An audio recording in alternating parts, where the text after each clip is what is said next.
எனக்கு இந்த மனுஷனால பிரச்சனை வந்துடும், அந்த மனுஷனால பிரச்சனை வந்துடும், இவரால் எனக்கு ஏதாவது சேதாரம் ஏற்பட்டு விடுமோ என்று கவலைப்பட்டு கொண்டிருக்கிறீர்களா சகோதர சகோதரிகளே?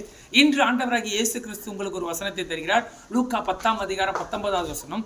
இதோ சர்ப்பங்களையும் தேள்களையும் மிதிக்கவும் சத்ருவினுடைய சகல வல்லமையை மேற்கொள்ளவும் உங்களுக்கு அதிகாரம் கொடுக்கின்றேன், ஒன்றும் உங்களை சேதப்படுத்த மாட்டாது. ஆமென். இன்று ஆண்டவர் சொல்றது ஒன்றும் உங்களை சேதப்படுத்த மாட்டாது. இந்த வார்த்தையானது 70 சீஷர்கள் ஊழியத்தை முடித்து வந்த பிறகு ஆண்டவரிடத்தில் வந்த பொழுது ஆண்டவர் சொல்கின்றார், சாத்தான் மின்னலை போல வானத்திலிருந்து விலக்கண்டேன், அதனால் உங்களுக்கு வல்லமையை தருகின்றேன், அவன் உங்களை ஒன்றும் சேதப்படுத்த முடியாது என்று சொல்கின்றார். அது போல இன்று நீங்கள் சாத்தானால் சேதப்படுத்தாதபடி இருக்க வேண்டும் என்றால் இயேசுவிடத்தில் அதிகாரத்தை பெற்றுக் கொள்ளும் பொழுதுதான் அவை உங்களை ஒன்றும் சேதப்படுத்த முடியாது.